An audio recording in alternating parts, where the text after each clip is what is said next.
बनाया, जिसने पृथ्वी बनाई, जिसने आकाश बनाया, जिसने पृथ्वी बनाई, जो सर्वशक्तिमान प्रभु है, वो यहोवा हमारे संग संग है।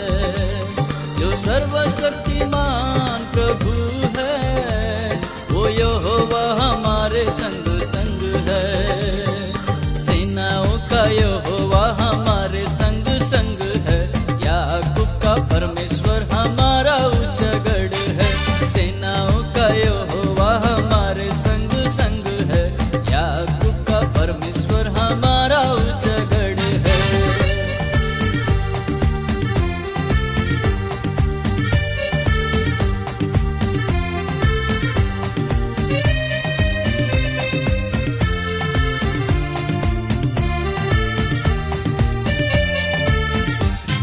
समुंदर को जिसने दो भागा, जंगल में मार्ग निकाला। समुंदर को जिसने दो भागा, जंगल में मार्ग निकाला। जो वायदे को करता है पूरा, वो यहोवा हमारे संग संग है। जो वायदे को करता है पूरा, वो यहोवा हमारे संग संग है। सेनाओं का यहोवा हमारे संग संग है, याकूब का परमेश्वर हमारा ऊंचा गढ़ है। सेनाओं का यहोवा हमारे संग संग है, याकूब का परमेश्वर हमारा ऊंचा गढ़ है।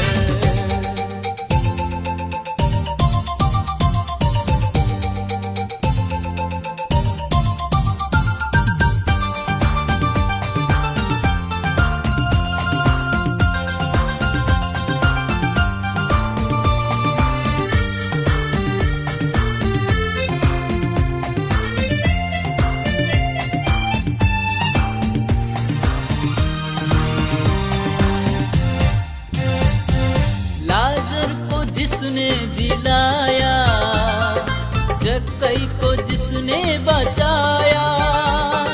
लाजर को जिसने जिलाया, जक्कई को जिसने बचाया। जिसके लिए सब कुछ हो संभव, वो यहोवा हमारे संग संग है। जिसके लिए सब कुछ हो संभव, वो यहोवा हमारे संग संग है। सेनाओं का यहोवा हमारे संग संग है, याकूब का परमेश्वर हमारा ऊंचा गढ़ है। सेनाओं का यहोवा हमारे संग संग है, याकूब का परमेश्वर हमारा ऊंचा गढ़ है।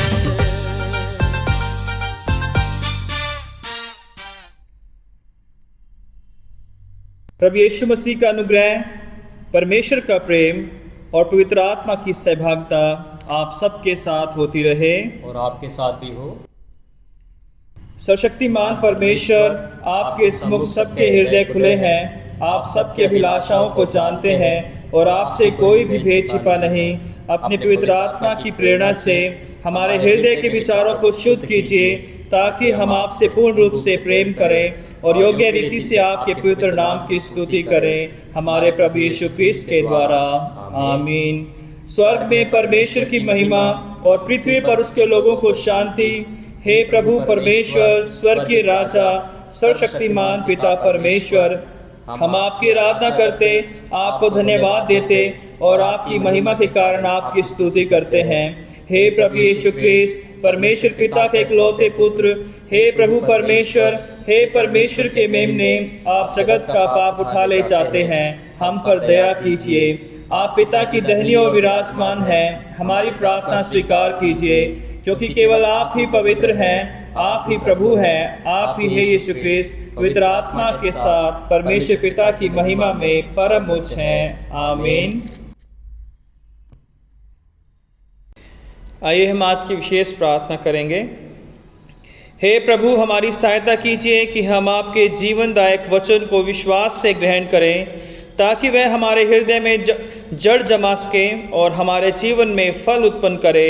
हमारे प्रभु यीशु मसीह के द्वारा, जो आपके और पवित्र आत्मा के साथ एक परमेश्वर हैं और अब तथा सदा सर्वदा जीवित और राज्य करते हैं। आमीन। हमारे सामने पवित्र शास्त्र के पाठ पढ़े जाएंगे।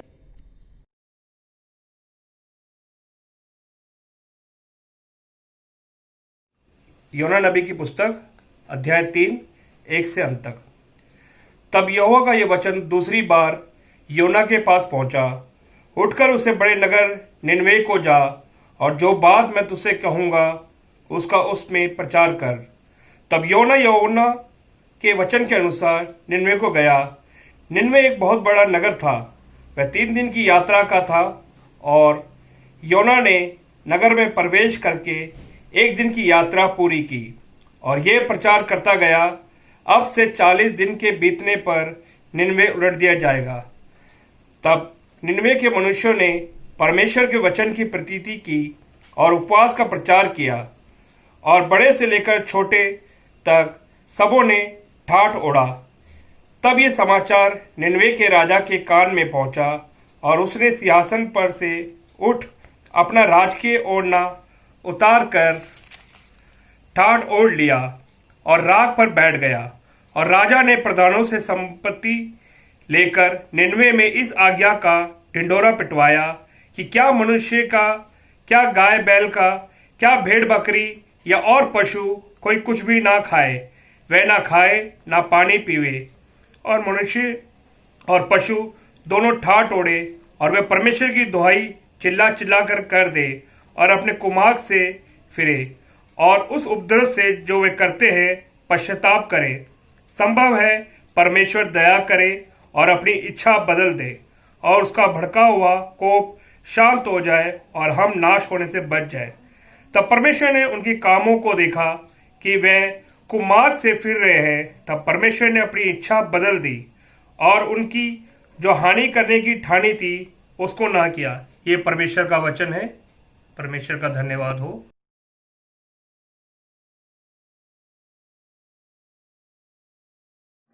आप सबको जय मसीह की। मैं आपके सामने पढ़ूंगी भजन संहिता 85 1 से 13। भजन संहिता 85 1 से 13। हे यहोवा, तू अपने देश पर प्रसन्न हुआ, याकूब को बंधुआई से लौटा ले आया है। तूने अपनी प्रजा के अधर्म को क्षमा किया है और उसके सब पापों को ढांप दिया है। तूने अपने रोष को शांत किया है और अपने भड़के हुए कोप को दूर किया है। हे हमारे उद्धारकर्ता परमेश्वर, हमको पुनः स्थापित कर और अपनी क्रोध हम पर से दूर कर। क्या तू हम पर सदा कोपित रहेगा? क्या तू पीढ़ी से पीढ़ी तक कोप करता रहेगा?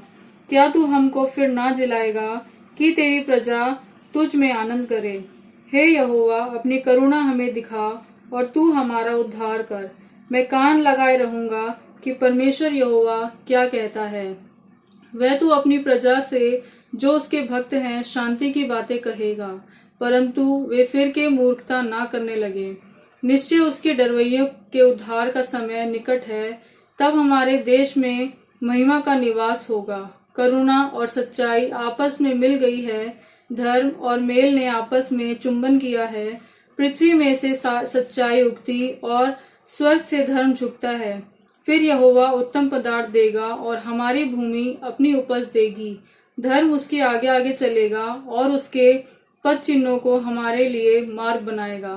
पिता, पुत्र और पवित्र आत्मा की महिमा हो, जैसे आदि में थी, अब है और युगानुयुग होती रहेगी। आमीन।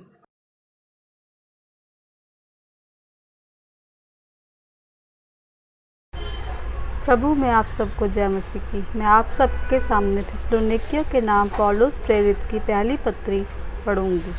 पौलुस और सिलवानुस और तीमुथियुस की ओर से थिस्सलुनीकियों की कलीसिया के नाम, जो परमेश्वर पिता और प्रभु यीशु मसीह में है, अनुग्रह और शांति तुम्हें मिलती रहे। हम अपनी प्रार्थनाओं में तुम्हें स्मरण करते और सदा तुम सब के विषय में परमेश्वर का धन्यवाद करते हैं और अपने परमेश्वर और पिता के सामने तुम्हारे विश्वास के काम और प्रेम का परिश्रम और हमारे प्रभु यीशु मसीह में आशा की धीरता को लगातार स्मरण करते हैं। और हे भाइयों, परमेश्वर के प्रिय लोगों, हम जानते हैं कि तुम चुने हुए हो, क्योंकि हमारा सुसमाचार तुम्हारे पास न केवल वचन मात्र ही में परंतु सामर्थ और पवित्र आत्मा और बड़े निश्चय के साथ पहुंचा है। जैसा तुम जानते हो कि हम तुम्हारे लिए तुम में कैसे बन गए थे और तुम बड़े कलेश में पवित्र आत्मा के आनंद के साथ वचन को मानकर हमारी और प्रभु की सी चाल चलने लगे, यहाँ तक कि मकिदुनिया और अखिया के सब विश्वासियों के लिए तुम आदर्श बने। क्योंकि तुम्हारे यहाँ से न केवल मकिदुनिया और अखिया में प्रभु का वचन सुनाया गया, पर तुम्हारे विश्वास की जो परमेश्वर पर है हर जगह ऐसी चर्चा फैल गई है कि हमें कहने की आवश्यकता ही नहीं, क्योंकि वे आप ही हमारे विषय में बताते हैं कि तुम्हारे पास हमारा आना कैसा हुआ और तुम क्यों कर मूर्तों में से परमेश्वर की ओर फिरे, क्योंकि जीवते और सच्चे परमेश्वर की सेवा करो और उसके पुत्र के स्वर्ग पर से आने की बाट जोते रहो, जिसे उसने मरे हुओं में से जिलाया, अर्थात यीशु की, जो हमें आने वाले प्रकोप से बचाता है। आइए हम सुसमाचार पाठ में जाने से पहले एक गीत गाएं।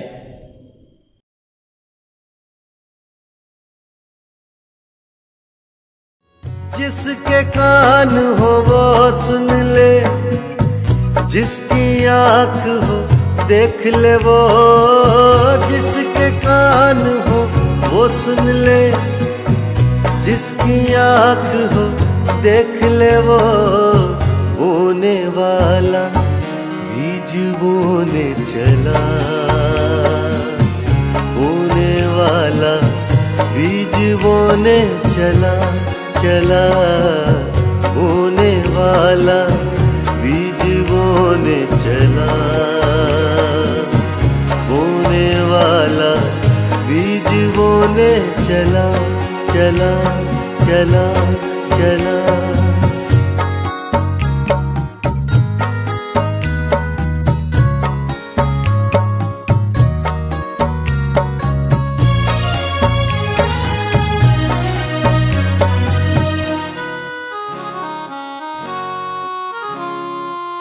कुछ दाने राहों पे गिरे,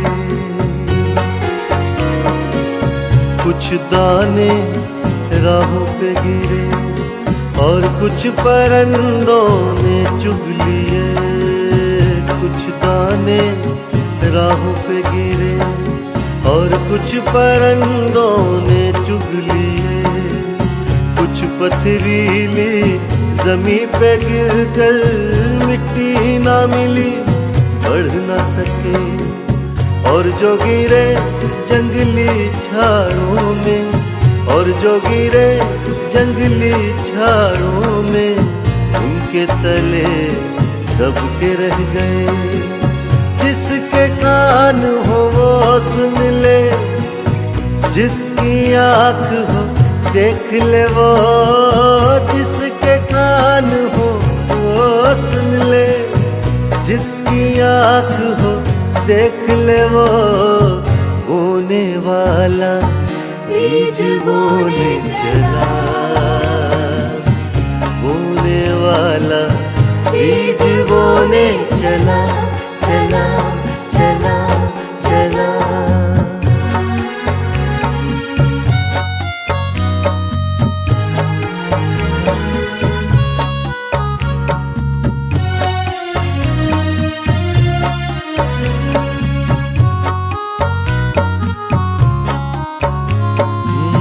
अच्छी ज़मीं पे कुछ गिरे, अच्छी ज़मीं पे कुछ गिरे, बढ़ने लगे फलने लगे।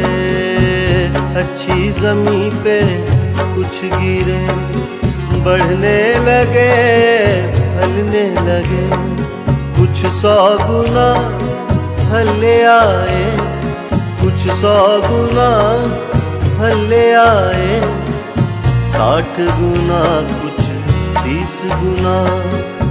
जिसके कान हो वो सुन ले, जिसकी आँख हो देख ले वो, जिसके कान हो वो सुन ले, जिसकी आँख हो देख ले वो, बोने वाला बीज बोने चला,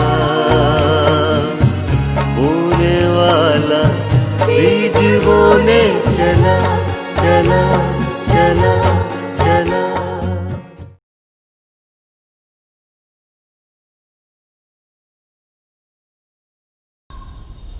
आइए हम सुसमाचार का हिस्सा पढ़ेंगे जो पाया जाता है मत्ती रचित सुसमाचार उसका 13वां अध्याय और उसके 1 आयत से उसकी 9 आयत तक और 18 आयत से 23 आयत तक। 1 आयत से 9 आयत तक और 18 आयत से 23 आयत तक। हे प्रभु क्रिस्त, आपकी महिमा हो। उसी दिन यीशु घर से निकलकर झील के किनारे जा बैठा और उसके पास ऐसी बड़ी भीड़ इकट्ठी हुई कि वह नाव पर चढ़ गया और सारी भीड़ किनारे पर खड़ी रही। और उसने उनसे दृष्टांतों में बहुत सी बातें कही। एक बोने वाला बीज बोने निकला। बोते समय कुछ बीज मार्ग के किनारे गिरे और पक्षियों ने आकर उन्हें चुग लिया। कुछ बीज पथरीली भूमि पर गिरे, जहाँ उन्हें बहुत मिट्टी ना मिली और गहरी मिट्टी ना मिलने के कारण वे जल्द उग आए। पर सूरज निकलने पर वे जल गए और जड़ ना पकड़ने से सूख गए। कुछ बीज झाड़ियों में गिरे और झाड़ियों ने बढ़कर उन्हें दबा डाला।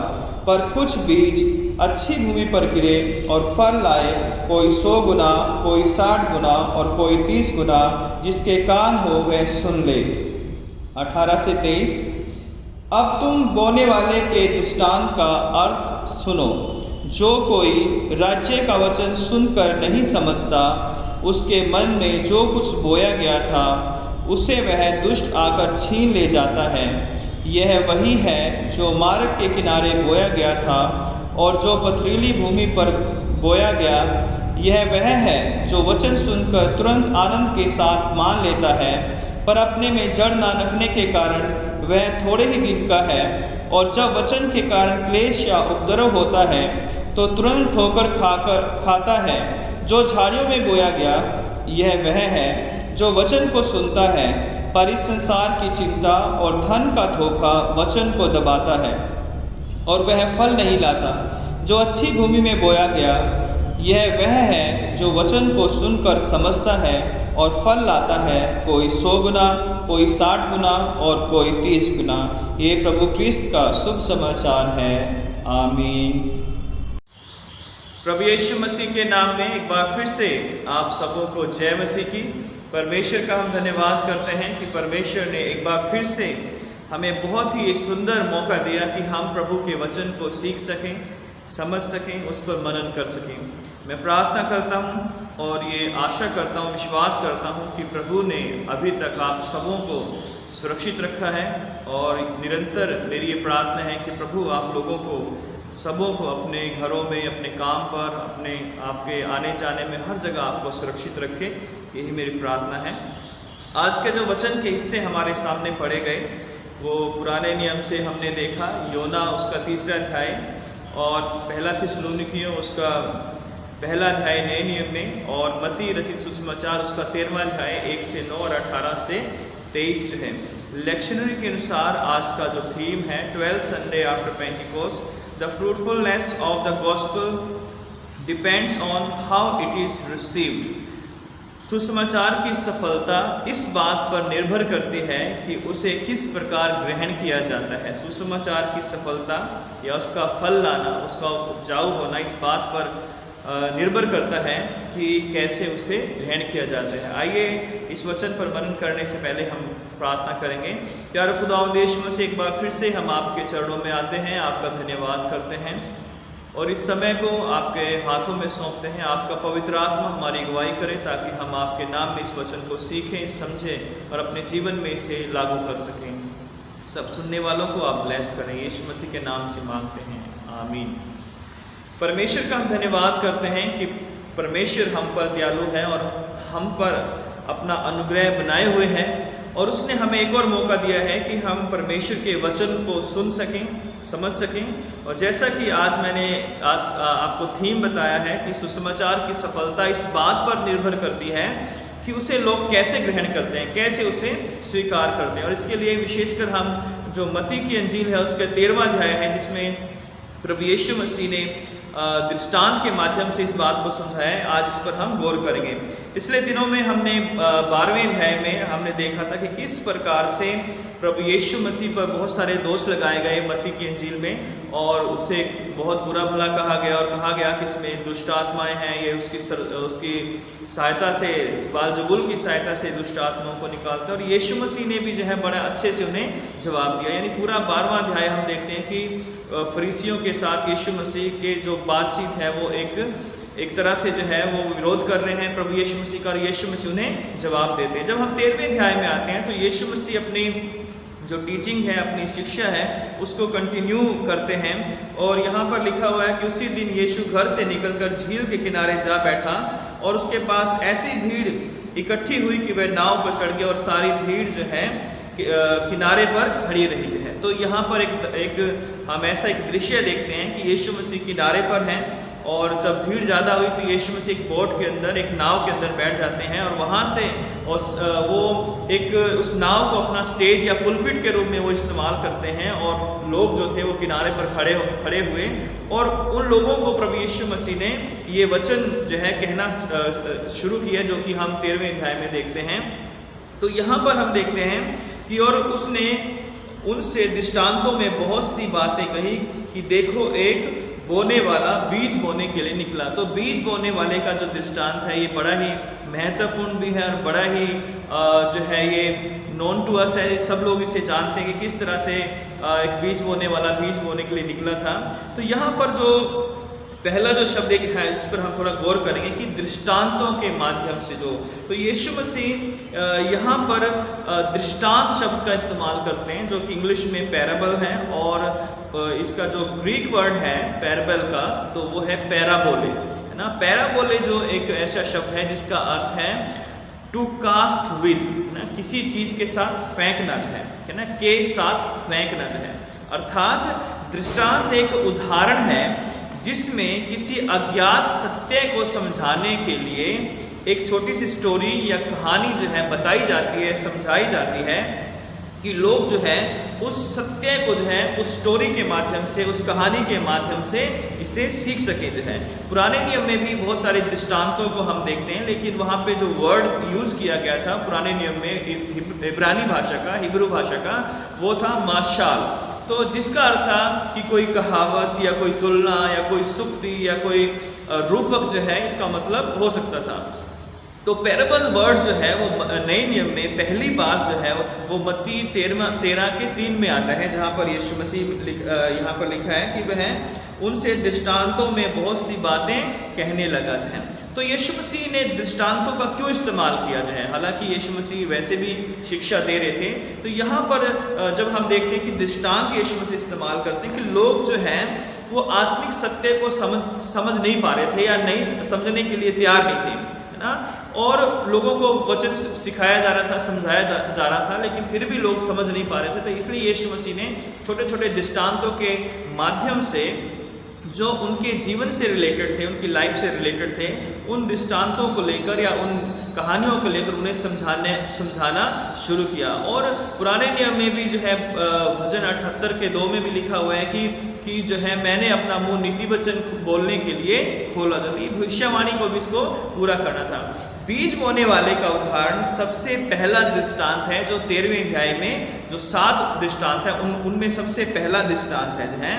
और बीज बोना जो है एक हम अच्छी तरह जानते हैं कि जो बीज है वो किसान बोते हैं, और इसराइल में जो लोग थे वो ज़्यादातर किसान थे, मछली पकड़ने वाले थे और भेड़ पालन करने वाले लोग थे, जिनका मुख्य व्यवसाय जो है यही था। इसलिए यीशु मसीह ने उन्हें वो दृष्टांत दिए या वो कहानी या वो बातें बताई जो उनके जीवन से बहुत ही रिलेटेड थी जो है।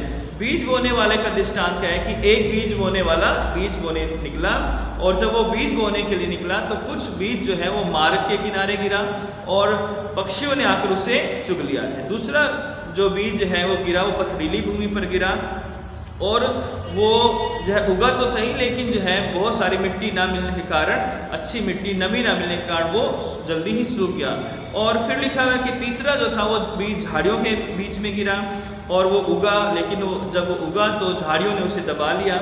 और चौथा जो है बीज है वो ऐसे गिरा कि वो एक अच्छी भूमि पे गिरा, और जब वो अच्छी भूमि पे गिरा तो उस बीज ने 60 गुना 100 गुना जो है 30 गुना जो है वो बीज जो था वो फल लेकर आया था। तो इस दृष्टांत को बीज बोने वाले का दृष्टांत कहा जाता है, द पैराबल ऑफ सोवर, है ना। जबकि इसमें हम ज़्यादातर जो इम्पोर्टेंस या जो फोकस जो ज़्यादा हम देखते हैं वो इस बात पर दिया गया है कि भूमि कैसी है, किस भूमि के ऊपर जो बीज गिरा है वो भूमि कैसे रिजल्ट प्रोड्यूस करती है, कैसा फल जो है वो प्रोड्यूस करती है। तो हम जानते हैं कि इस बीज बोने वाले में बीज बोने वाला प्रभु यीशु मसीह है, जो बीज है वो परमेश्वर का वचन है, और जो भूमि है वो उन सब लोगों को सुनाती है जो उस समय उन सब लोगों को दर्शाती है जो उस समय प्रभु के वचन को सुन रहे थे, और आज ये हमें भी दर्शाती है जब हम जो है इस वचन को सुनते और समझते हैं। तो यीशु मसीह जो है बीज बोने वाले हैं, तो उन्होंने आते ही जो है परमेश्वर के राज्य का वचन बोना शुरू किया, बीज बोना शुरू किया। फिर उन्होंने मत्ती 10वें अध्याय में अपने चेलों को तैयार किया कि वो भी जाएं जो है और जाकर लोगों को प्रचार करें। फिर 28वें अध्याय में मत्ती के 18 से 20 में हम देखते हैं कि यीशु मसीह ने अपने चेलों को भेजा कि जाओ और पूरे संसार में जाकर सुसमाचार प्रचार करो, वो बीज को बो जो है और लोगों को शिक्षा दो, समझाओ, और पिता पुत्र पवित्र आत्मा के नाम से उन्हें बपतिस्मा दो है। तो आज हम इस दृष्टांत के द्वारा हम सीखेंगे, हालांकि प्रभु यीशु मसीह ने भी इसको जो है इसको एक्सप्लेन किया है, इसको समझाया है, सिखाया है, तो उन्हीं बातों पर हम विचार करेंगे कि इससे हम क्या जो है आज सीख सकते हैं। तो पहले तरह का जो बीज था वो जो बोया गया था वो था मार्ग के किनारे बोया गया या गिरा हुआ बीज जो है, जो बीज बोने वाला निकला तो कुछ बीज जो है वो मार्ग के किनारे जो है गिरा। तो बीज बोने वाले हमेशा एक थैला अपने लेफ्ट में या राइट में जो है वो रखते थे और उसमें से निकाल कर ऐसे जो है बीज को फेंकते थे और बीज को बोते थे। आज भी हम अगर गांव में जाएं, किसानों को देखें तो बहुत सारे लोग जो है आज इसी प्रणाली से जो है बीज बो रहे हैं और फसलें जो हैं उनके खेतों में हो रही हैं। तो यहाँ पर हम देखते हैं कि बीज जो मार्ग के किनारे जो बीज गिरा है, वो मार्ग के किनारे जब बीज गिरा तो उसका क्या हुआ और क्या उसका रिजल्ट हुआ, इस पर हम देखते हैं कि जो मार्ग के किनारे वाला बीज है वो इस बात को दर्शाता है, जो आज हमसे भी रिलेटेड है, वो ये है, उन लोगों को दर्शाता है कि careless hearer of word of God है। तो पहले तरह के लोग हैं जो परमेश्वर के वचन को केयरलेसली जो है उसको वो सुनते हैं ना। तो हम देखते हैं कि अक्सर जो है गांव में जब जहाँ पर पक्की सड़कें नहीं है, खेतों में जो है जब लोग किसी मार्ग पर चलते हैं तो एक पगडंडी बन जाती है, और पगडंडी जो है वो बहुत सख्त जगह हो जाती है, बहुत जो कठोर जगह हो जाती है। तो वहाँ पर अगर कोई बीज गिरता है तो वो कभी भी फल नहीं ला सकता, क्योंकि जो है वो पगडंडी बहुत ही कठोर हो जाती है और उसमें नमी नहीं होती है और वो ओपन होती है, और जो पक्षी हैं वो आकर उस पगडंडी पर बैठते हैं, उस भूमि पर बैठते हैं और सारे बीजों को चुग लेते हैं और जो है चले जाते हैं। तो यहाँ पर भी बताया गया है कि जो लोग राज्य का वचन सुनकर नहीं समझते वे मार्ग के किनारे की भूमि की ओर दर्शाते हैं।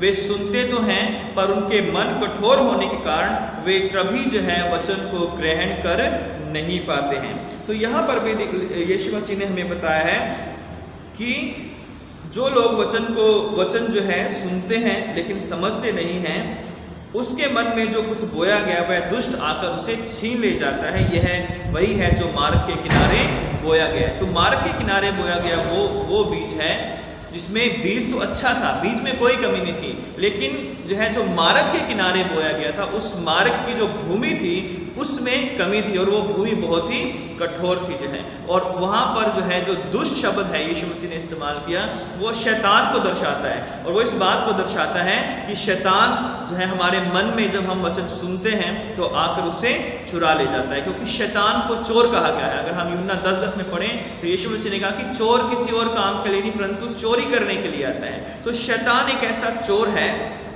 दुष्ट जो है वो हमारे हृदय से वचनों को ले जाता है। अगर हम दूसरा ग्रंथियों 4:4 के अनुसार वहाँ पढ़ते हैं तो वहाँ पे शैतान को बुद्धि को अंधा करने वाला कहा गया है कि हमारे जो सुसमाचार है उसको जो अगर लोग ग्रहण नहीं कर रहे हैं, लोगों के कानों पर पर्दा पड़ा है, तो उसका कारण यही है कि शैतान ने अर्थात इस संसार के ईश्वर ने उनकी बुद्धि को अंधा कर दिया है ताकि वो सुसमाचार पर विश्वास ना कर सके। अगर हम पहला पत्रस 5 और 7-8 में पढ़ें तो लिखा है कि शैतान गर्जने वाले सिंह के समान इस ताक में रहता है कि किसको फाड़ खाए। तो यहाँ पर भी हम देखते हैं कि शैतान जो है वो हमारे हृदय से वचनों को चुरा कर ले जाता है जब हम परमेश्वर के वचन को गहराई से अपने हृदय में जगह नहीं देते। यदि हमारा हृदय जो है वो कठोर है और हम कभी भी परमेश्वर के वचन पर ध्यान नहीं देंगे, तो ये केयरलेस लिसनर्स को दर्शाता है, hearers of word of God, उनको दर्शाता है कि उन्होंने सुना लेकिन उस पर कोई ध्यान नहीं दिया और शैतान आया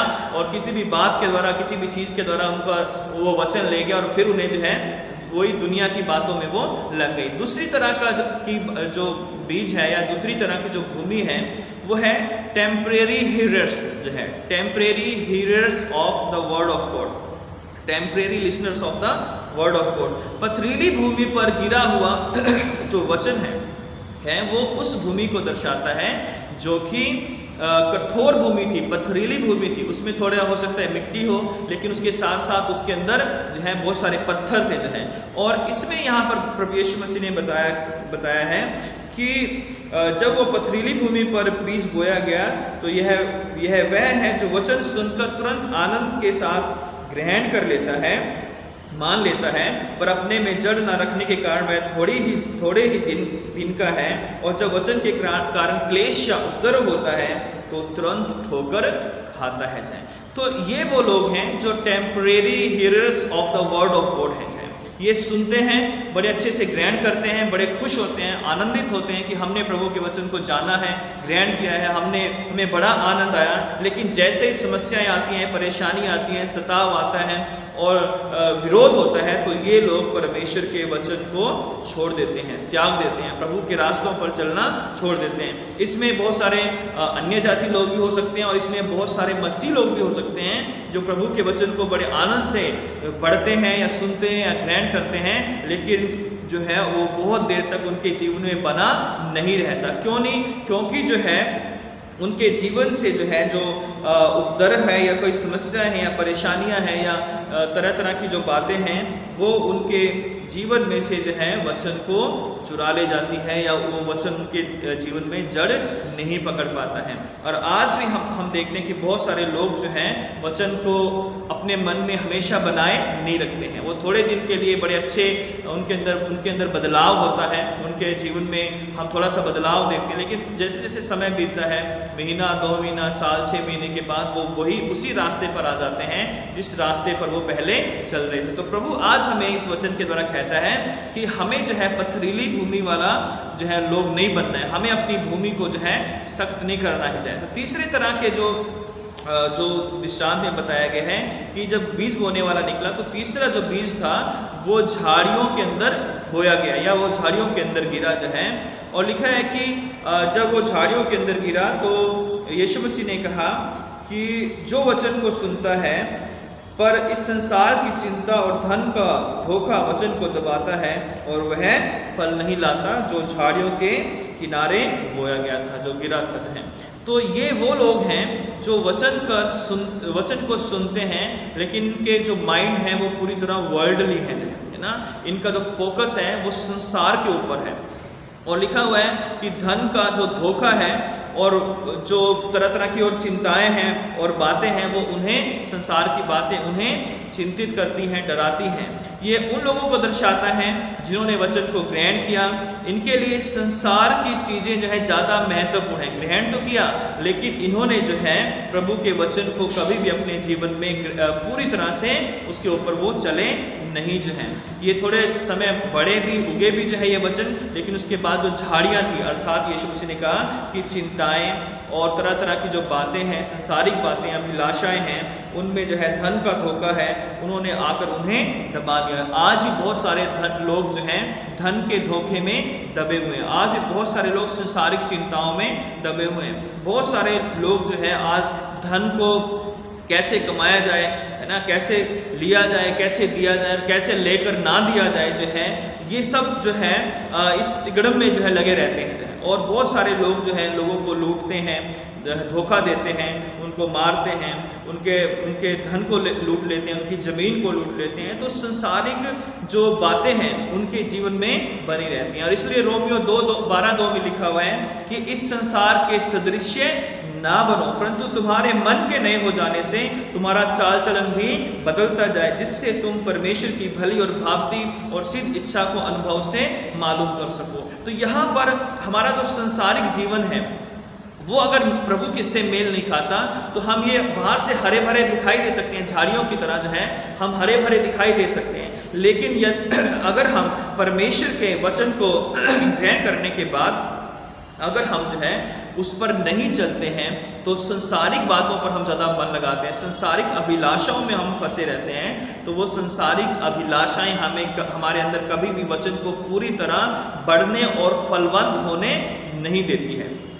मत्ती 6:21 में प्रभु यीशु मसीह ने कहा था कि जहां तेरा धन है वहां तेरा मन भी लगा रहेगा। और आज बहुत सारे लोग हैं जिनका जो मन है वो धन के ऊपर ही लगा हुआ है, चाहे कैसे भी कमाया जाए, चाहे धोखे के साथ, जैसे ऑलरेडी मैंने बताया कि किसी भी तरह जो है गलत तरीकों से कमाया जाए। धन अपने आप में बुरा नहीं है, धन अपने आप में गलत नहीं है कि हम कह दें कि धन गलत है, लेकिन धन को किस रीति से कमाया जाता है, किस रीति से जो है उसको इस्तेमाल किया जाता है, वो इस बात पर डिपेंड करता है कि धन अच्छा है या बुरा है। क्योंकि रुपए का लोभ जो है ना, रुपया नहीं बल्कि रुपए का लोभ जो है वो सब बुराइयों की जड़ है। और आज इस रुपए के लोभ के कारण बहुत सारे लोग अपने विश्वास रूपी जहाज को डुबो रहे हैं, है ना। वो बाहर से हरे भरे दिख रहे हैं, लेकिन उनके अंदर जो लालच है, उनके अंदर जो धोखा है जो है धन के कारण, उसके कारण आज बहुत सारे लोग जो है मन में अशांत हैं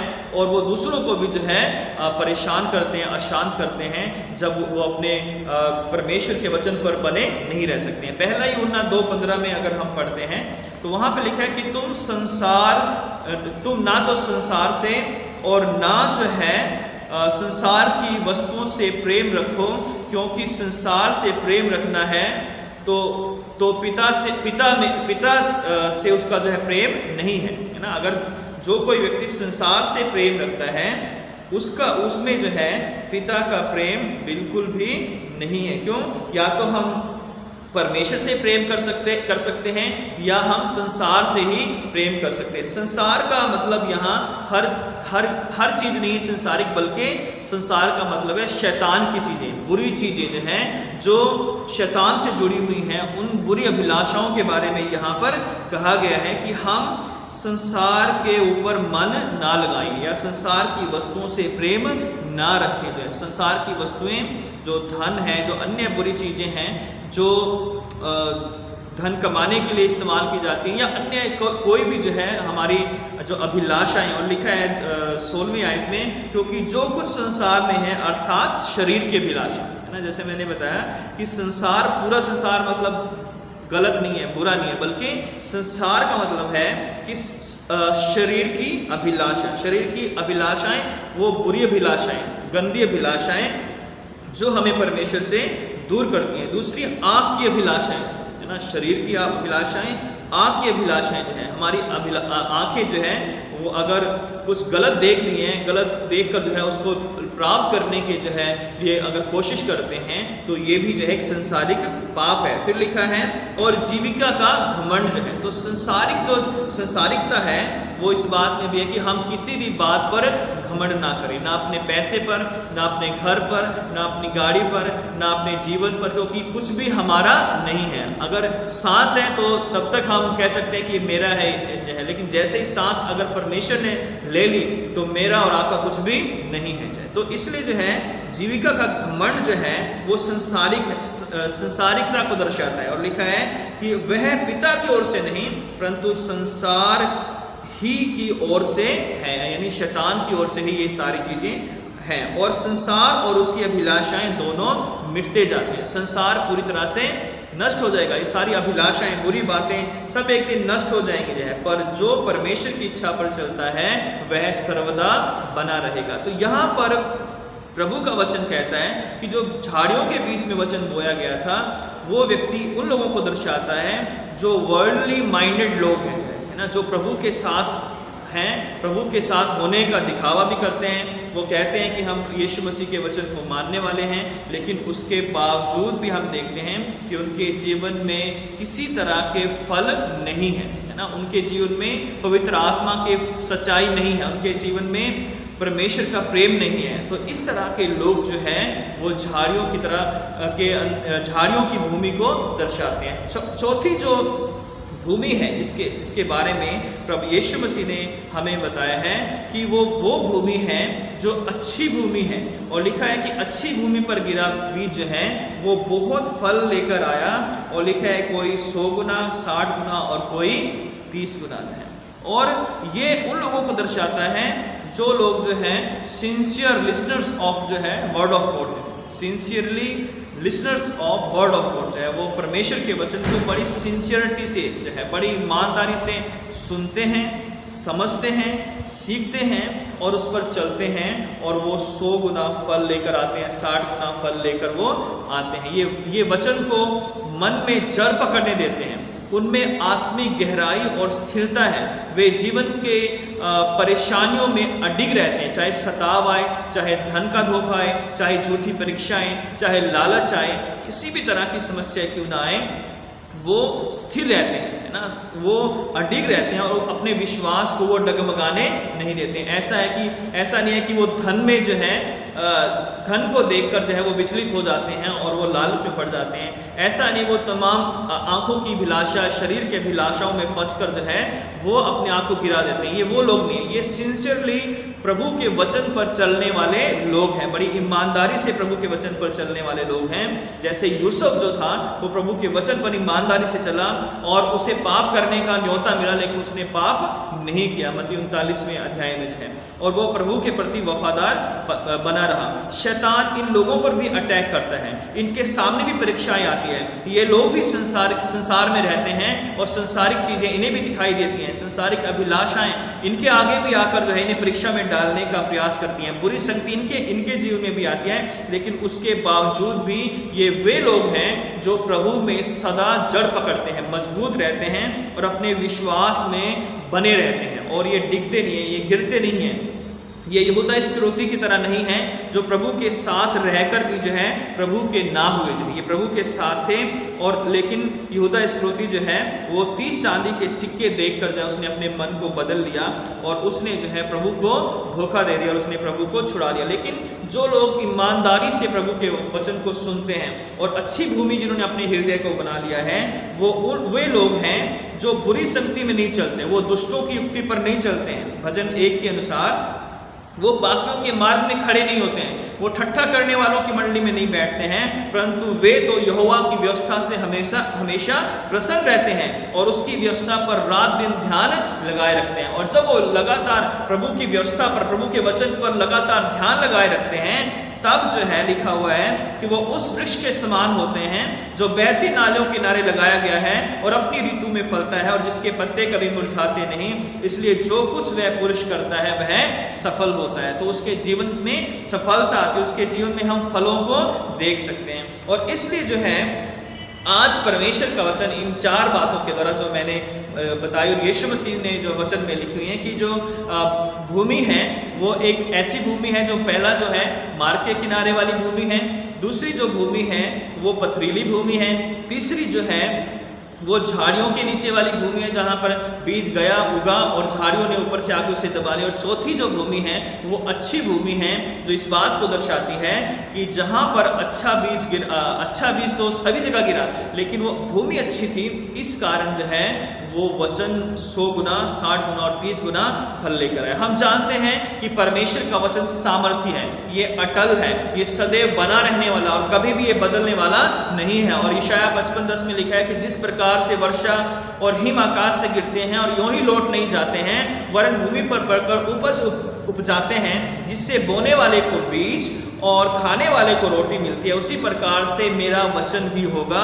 जो मेरे मुख से निकलता है, वह व्यर्थ ठहर कर मेरे पास ना लौटेगा, परंतु जो मेरी इच्छा है उसे वह पूरा करेगा और जिस काम के लिए मैंने उसको भेजा है वह उसे सफल करेगा। तो परमेश्वर का वचन कभी व्यर्थ नहीं जाता, जो वचन बोया जाता है वो 100 गुना, 60 गुना, 30 गुना फल लेकर आता है। लेकिन ये इस बात के ऊपर डिपेंड करता है फलवंत वचन कहाँ होगा, जहां पर भूमि अच्छी होगी जो है। तो आज ये मुझे और आपको देखना है कि हम कौन सी भूमि है ना, क्योंकि 12:33 में, मत्ती 12:33 में लिखा है कि जो है तुम पेड़ को उसके फलों से पहचानोगे, जो है पेड़ को उसके फलों से पहचानोगे। तो आज हम ये देखें कि हम कैसी भूमि हैं और कैसे हमारे उपज है, कैसे हमारे फल हैं। अगर हम कहते हैं कि हम बहुत अच्छी भूमि हैं, लेकिन हमारे जो फल हैं वो धोखा है, धन का धोखा है, लालच है, लोभ है और हमारे जो दुनियावी जो आचार व्यवहार हैं, हमारे जो रिश्ते हैं, जो हमारे जो लेन देन है, जो हमारा उठना बैठना है, हमारा जो चलना फिरना है, उनमें हम वफादार नहीं हैं, तो हम लोग कैसे कह सकते हैं कि हम अच्छी भूमि हैं? तो फिर हम बिल्कुल अच्छी भूमि नहीं है। अगर हम परमेश्वर के वचन को मानते हैं तो हम सब जगह फेथफुल रहेंगे, अपने रिश्तों में, अपने भाईचारे में, अपने माता पिता के साथ, अपने पत्नी के साथ, अपने बच्चों के साथ, अपने संसार में, सब जगह हम विश्वास योग्य रहेंगे। तो परमेश्वर आज हम पर दया करे, अपना अनुग्रह करे कि अगर हम सफलता चाहते हैं, वचन की सफलता अपने जीवन में चाहते हैं, कि हम चाहते हैं कि वचन 100 गुना फल लेकर आए हमारे जीवन में, तो उसके लिए हमें बोने वाले को जांचने की जरूरत नहीं है, उसके लिए हमें वचन को जांचने की जरूरत नहीं है कि ये वचन कैसा है, अच्छा है, बुरा है ना, और ये फल लाएगा नहीं लाएगा, बल्कि हमें अपने आप को जांचने की जरूरत है कि हम कौन सी भूमि है ना। हम जब तक अच्छी भूमि, नम्र भूमि नहीं बनेंगे, जो है नरम भूमि नहीं बनेंगे, तब तक जो है हमारे जीवन में कभी फल नहीं आ सकता। और हम याद रखें कि यीशु मसीह जब अंजीर के पेड़ के पास गए थे तो वो फल ढूंढने के लिए गए थे, है ना, वो उपज देखने के लिए गए थे उस पेड़ की जो है। और जब जो है उन्होंने उस पेड़ के पास जाकर उस फल को नहीं पाया, तो यीशु मसीह ने कहा था कि अब से तुझमें कभी फल ना लगे। और लिखा है कि अगले ही दिन से जो है वो पौधा जो है, पेड़ जो था वो सूख गया था जो है। और इसी तरह जो है अगर हम जो है ये कह रहे हैं कि हमारे अंदर फल है और हम आत्मा से भरे हुए, लेकिन हमारे काम हमारे साथ मैच नहीं कर रहे हैं, अगर हम उद्धार पाए हुए हैं, हम वफादार नहीं अपने परिवार में, अपने जीवन में, अपने कार्यों में, अपने हर बात में अगर हम परमेश्वर के प्रति वफादार नहीं हैं, तो हमारा ये कहना हमें परमेश्वर के राज्य में लेकर नहीं जाएगा कि हम धर्मी लोग हैं, हम प्रभु का भय मानने वाले लोग हैं, हम प्रार्थना करने वाले लोग हैं, हम चर्च जाने वाले लोग हैं, हम गीत गाने वाले लोग हैं, हम म्यूजिक बजाने वाले लोग हैं, हम दान देने वाले लोग हैं, या हम फास्ट रखने वाले लोग हैं, हम पास्टर हैं, या हम कलीसिया हैं, या हम चर्च के एल्डर हैं, या हम कुछ भी क्यों ना हो, हम कितने भी बड़े पद पे क्यों ना हो, जब तक हम प्रभु के वचन को अपने मन में ग्रहण नहीं करेंगे, तब तक जो है ये सब बातें बेकार हैं। क्योंकि योना ने जब प्रचार किया तो निनवे के लोगों ने मन फिराया और वो टाट पर आए, टाट ओढ़ लिया और जो है टाट पर बैठ गए, राख अपने ऊपर डाली और वो लोग जो है प्रभु के वचन पर उन्होंने विश्वास किया और पूरा निनवे जो नगर था वो बचा लिया गया। और आज भी मुझे और आपको जरूरत है कि हम अपने आप को दीन और नम्र करें, और जब हम दीन और नम्र करेंगे तभी जो है हम बचाए जाएंगे। न्याय के दिन जो है प्रभु हमसे जब पूछेगा कि हमने क्या फल अपने जीवन में दिए या क्या फल हम लेकर आए, वो हमें बताने की जरूरत नहीं है, वो सब कुछ उसे पता है ना। हम लोगों से छिपा सकते हैं, लोगों को हम धोखा दे सकते हैं, लेकिन परमेश्वर को कभी हम धोखा नहीं दे सकते। आज मेरे और आपके लिए जो है, चाहे हम वचन को सुनाने वाले हैं, चाहे हम वचन को सुनने वाले हैं, हम सब के लिए ये जरूरी है कि हम प्रभु के वचन को सुने, समझें और इस पर चलें, क्योंकि वो वचन का जो सफलता है वो इस बात पर निर्भर करती है, fruitfulness of the word of God depends on its hearers है। तो किस रीति से जो सुना गया एंड किस रीति से जो इसको रिसीव किया गया, इस बात के ऊपर ये जो है डिपेंड करता है। तो प्रभु आपकी और मेरी सहायता करें कि हम अच्छी भूमि बने, वचन को सुने, समझें, ग्रहण करें और इस पर चले जाएं। हम दुनिया में किसी को भी धोखा दे सकते हैं, लेकिन परमेश्वर को हम कभी धोखा नहीं दे सकते हैं। तो प्रभु आप सबों की सहायता करें, आप सबकी मदद करें कि हम अच्छी भूमि बने और 100 गुना फल लेकर आएं और प्रभु की इच्छा को अपने जीवन में पूरा करें। आइए हम अपनी आंखें बंद करेंगे, सरों को झुकाएंगे और प्रार्थना करेंगे। प्यारे खुदावंद यीशु, हम आपका धन्यवाद करते हैं प्रभु, आप हमारी सहायता करें कि हम 100 गुना फल लाने वाली भूमि बन सकें। पिता, आपका वचन एक बीज है जो हमेशा उत्तम है, लेकिन प्रभु हम बहुत बार अपने आप को ठीक नहीं कर पाते, इसलिए हम आपके वचन पर चल नहीं पाते, उसे ग्रहण नहीं कर पाते। इसलिए मैं आपसे प्रार्थना करता हूँ, हे पिता दया करें और हम सबों को आशीषित करें कि हम अच्छी भूमि बनकर 100 गुना फल लेकर आएं, 60 गुना फल लेकर आएं और हमारे जीवन के द्वारा आपके नाम की महिमा मिल सके। धन्यवाद करते हैं, सब लोगों को आप आशीषित करें, यीशु मसीह के नाम से इस प्रार्थना को मांगते हैं, आमीन। आइए हम निकाया का विश्वास वचन एक साथ बोलेंगे। Section number 14। हम एक परमेश्वर सर्वशक्तिमान पिता पर विश्वास करते हैं, वह स्वर्ग और पृथ्वी का और समस्त दृश्य एवं अदृश्य वस्तुओं का करता है। हम एक प्रभु यीशु ख्रीस्त पर विश्वास करते हैं, वह परमेश्वर का एकलौता पुत्र, सरयुगों से पहले पिता से उत्पन्न, परमेश्वर से परमेश्वर, ज्योति से ज्योति, सत्य परमेश्वर से सत्य परमेश्वर, कृत नहीं वरन उत्पन्न है। उनका और पिता का तत्व एक है, उन्हीं के द्वारा सब वस्तुएं बनी। हम मनुष्यों के लिए और हमारे उद्धार के निमित्त वह स्वर्ग से उतर आए, पवित्र आत्मा की सामर्थ्य से वह कुंवारी मरियम से जन्मे और मनुष्य बने। पैंतुस पिलातुस के शासन में वह हमारे लिए क्रूस पर चढ़ाए गए, उन्होंने दुख भोगा, वह मरे और गाड़े गए। पवित्र शास्त्र के कथन के अनुसार वह तीसरे दिन जी उठे, वह स्वर्ग पर चढ़ गए और पिता की दाहिनी ओर विराजमान हुए। वह जीवितों और मृतकों का न्याय करने के लिए महिमा के साथ फिर आएंगे और उनके राज्य का कभी अंत ना होगा। हम पवित्र आत्मा पर विश्वास करते हैं, वह प्रभु और जीवन दाता है, वह पिता और पुत्र से निकलता है, पिता और पुत्र के साथ उसकी आराधना और स्तुति की जाती है। वह नबियों के द्वारा बोला। हम एक पवित्र सार्वलौकिक और प्रेरित कलीसिया पर विश्वास करते हैं। हम पापों की क्षमा के लिए एक बपतिस्मे को मानते हैं। हम मृतकों के पुनरुत्थान की और आने वाले युग के जीवन की प्रतीक्षा करते हैं, आमीन। ये समय है कि हम प्रार्थना करेंगे और जो लोग हमारी कलीसिया में बीमार हैं उन सब के लिए हम प्रार्थना करेंगे और विशेषकर उन लोगों के लिए प्रार्थना करेंगे जो कमिंग वीक में जो है अपने बर्थडे सेलिब्रेट कर रहे हैं या जो लोग अपने वेडिंग एनिवर्सरीज़ को सेलिब्रेट कर रहे हैं, उनके लिए हम प्रार्थना करेंगे। तो आइए हम अपनी आंखें बंद करें और प्रार्थना करें। हे सर्वशक्तिमान पिता परमेश्वर, हम आपका धन्यवाद करते हैं जीवन की सारी आशाओं के लिए। अब तक आपने हम सब को संभाला है, हम आपका धन्यवाद करते हैं। और विशेषकर प्रभु हम आपका धन्यवाद देते हैं कि आपकी दया से हम आपके भवन में और पिता अपने घरों में बैठकर आपकी आराधना कर सकते हैं, आपके वचन को सुन सकते हैं, पढ़ सकते हैं। प्रभु अब तक आपने हमें जीवन दिया, आपका धन्यवाद। और विशेषकर हम प्रार्थना करते हैं जो लोग हमारी कलीसिया में बीमार हैं, हे प्रभु यीशु मसीह अपने सामर्थी हाथ को बढ़ाइए और उन्हें छू लीजिए।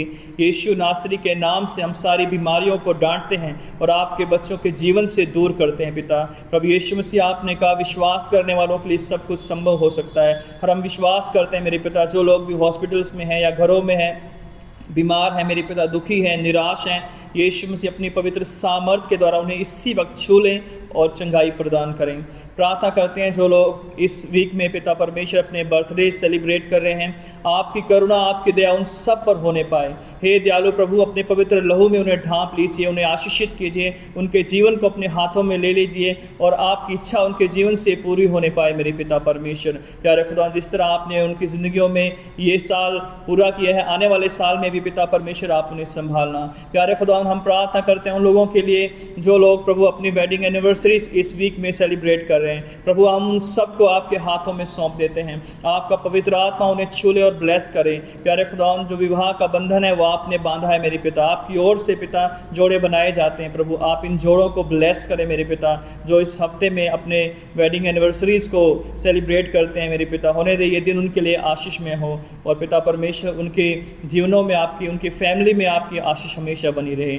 धन्यवाद करते हैं, आपने हमारी प्रार्थना को सुना है। यीशु मसीह के नाम से इस प्रार्थना को मांगते हैं, आमीन। आइए हम पापांगीकार की प्रार्थना में जाएंगे। Page number 129 section 17। प्रिय भाई और बहनों, हमारे प्रभु यीशु ख्रीस्त ये कहते हैं, हमारा प्रभु परमेश्वर ही एकमात्र प्रभु है। तो प्रभु अपने परमेश्वर को अपने संपूर्ण हृदय, संपूर्ण प्राण, संपूर्ण बुद्धि और संपूर्ण शक्ति से प्रेम कर, यह पहली आज्ञा है। दूसरी यह है, अपने पड़ोसी को अपने समान प्रेम कर, इनसे बड़ी और कोई आज्ञा नहीं है। परमेश्वर ने संसार से ऐसा प्रेम किया कि उसने अपना इकलौता पुत्र यीशु ख्रीस्त दे दिया कि वह हमें पापों से बचाए। स्वर्ग में हमारे लिए निवेदन करे और हमें शाश्वत जीवन में पहुँचाए। इसलिए हम पश्चाताप और विश्वास के साथ अपने पापों को स्वीकार करें। हम परमेश्वर की कृपा से उसकी आज्ञाओं का पालन करने का और सब लोगों के साथ मेल मिलाप और प्रेम से रहने का पक्का संकल्प करें। हे सर्वशक्तिमान परमेश्वर, हमारे स्वर्गीय पिता, हमने मन, वचन और कर्म से आपके विरुद्ध और एक दूसरे के विरुद्ध पाप किया है। हमने अपनी अज्ञानता और दुर्बलता के कारण और जानबूझकर भी बुराई की है और भलाई करने में असफल रहे हैं। इन सब पापों के लिए हम सचमुच दुखी हैं और अंतःकरण से पश्चाताप करते हैं। आपके पुत्र यीशु मसीह ने हमारे लिए अपने प्राण दिए। उन्हीं के कारण हमने जो पाप किए हैं उनको क्षमा कीजिए और यह वर दीजिए कि भविष्य में हम नया जीवन पाकर सदा आपकी सेवा करें, ताकि आपके पवित्र नाम की महिमा हो। आमीन। सर्वशक्तिमान परमेश्वर उन सब को क्षमा करता है जो एक दूसरे को क्षमा करते और सच्चा पश्चाताप करते हैं। वह आप सब पर दया करें, आप सबके पापों को क्षमा करे और उनसे आपको छुटकारा दे। सब भले कामों में आपको स्थिर और सबल करे और शाश्वत जीवन में बनाए रखे, हमारे प्रभु यीशु मसीह के द्वारा। आमीन। परमेश्वर का धन्यवाद हो। हम सब मिलकर मसीह की देह हैं। हम सब ने एक आत्मा के द्वारा एक देह में बपतिस्मा लिया है। हम ऐसे कार्यों में संलग्न रहें जिनसे शांति मिलती और एक दूसरे का निर्माण होता है। प्रभु की शांति सदा आपके साथ रहे। प्रभु यीशु मसीह के नाम में आप सबों को जय मसीह की। परमेश्वर का हम धन्यवाद करते हैं कि परमेश्वर ने अब तक हमें अपने घरों में सुरक्षित रखा है और संभाला है, और इस बात के हम सब गवाह हैं कि अगर प्रभु की करुणा हमारे ऊपर ना होती तो शायद अब तक हम जीवित नहीं होते। तो हम प्रभु का बहुत धन्यवाद करते हैं और हम परमेश्वर को उसकी आशीषों के लिए कुछ भी नहीं दे सकते हैं, और प्रभु से हम प्रार्थना करते हैं कि हम उसको हमेशा धन्यवाद की भेंट चढ़ाते रहें। तो एक छोटी सी अनाउंसमेंट या निवेदन आप सबसे है कि जैसा कि हम लोग अपने घरों में हैं और हम अपने घरों में रहकर प्रभु की आराधना करते हैं, तो मैं आपसे निवेदन करता हूं कि आप अपने घरों में जो आपके पास गुल्लक चर्च के द्वारा दिए गए हैं, आप इनमें अपनी ऑफरिंग को ज़रूर डालें जाए, क्योंकि परमेश्वर का जो हिस्सा है, परमेश्वर का जो भाग है, जो प्रभु ने हमें दिया है, उसको हमें अवश्य देना है। क्योंकि हम चर्च नहीं आ पा रहे हैं तो हमें अपनी ऑफरिंग को नहीं रोकना है, क्योंकि प्रभु ने भी अपनी आशीषों को नहीं रोका है। तो इसलिए जिन लोगों के पास ये गुल्लक हैं, आप अपने ऑफरिंग जो है हर संडे को इस गुल्लक में डाल सकते हैं, और अगर आपका गुल्लक भर जाता है तो आप दूसरा गुल्लक भी आप चर्च में से ले सकते हैं, या हमें बता दें, हम आपको उसको प्रोवाइड करवाएंगे।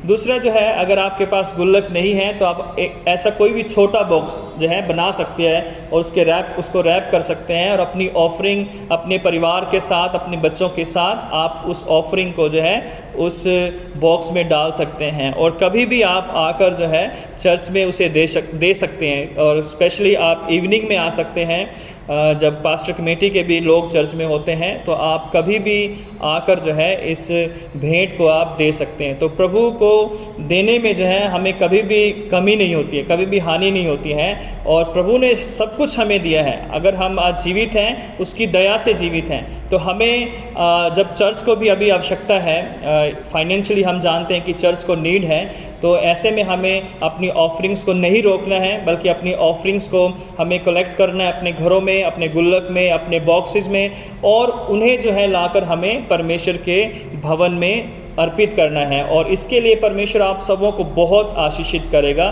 सबको जय मसीह की। आइए हम एक गीत गाएंगे, इस दौरान हमारी भेंट एकत्रित की जाएगी।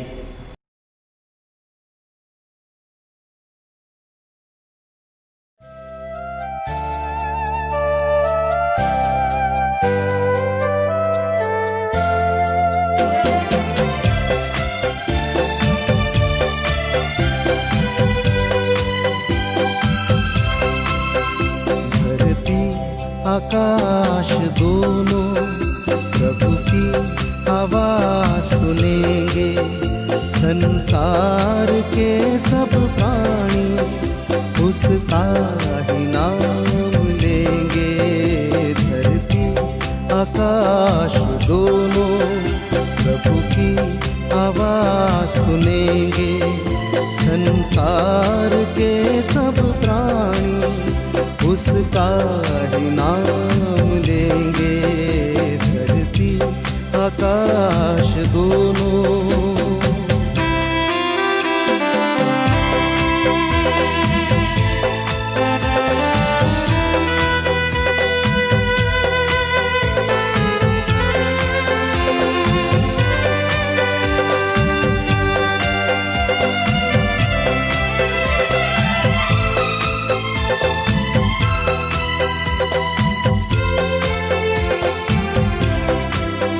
प्रभु का वचन ऐसा है जो चिराग सा जलता है, उस पर कोई चलता है, जीवन उसे मिलता है।